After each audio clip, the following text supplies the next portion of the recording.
Hi friends, எல்லாருக்கும் வணக்கம். அதாவது இன்னைக்கு மீன் வாங்குறதுக்காக சண்டே மீன் மார்க்கெட்டுக்கு போயிருந்தோம்.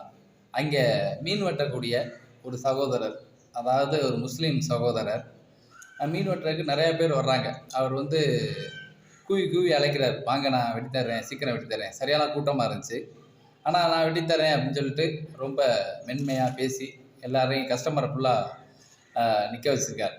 அப்படி நிற்க வைக்கும்போது ஒரு அக்கா வந்து என்ன பண்ணாங்க, மீன் வாங்கிட்டு வந்தாங்க. அதை பார்த்தோன்னே அந்த மீன் வந்து கெட்டு போயிருந்துச்சு.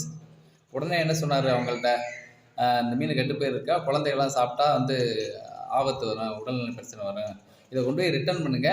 ஆனால் அந்த மீன் விற்கிறவங்கள்ட்ட நாங்கள் மீன் வெட்டுறவங்க தான் சொன்னோம் அப்படின்னு சொல்லாதீங்க, எங்களுக்குள்ள வந்து பிரச்சனை வந்துடும் அப்படின்னு அவர் ஒருத்தட்ட மட்டும் சொல்லலை, 2-3 பேர்கிட்ட சொன்னார். அதாவது மீனை வெட்டினா காசை வாங்கினா அப்படின்னு இல்லாமல் ஒரு விழிப்புணர்வு மக்கள் மத்தியில், இதை சாப்பிட்டா கெடுதல் அப்படின்ட்டு ஒரு மனசாட்சியோடு ஒர்க் பண்ணுறாரு.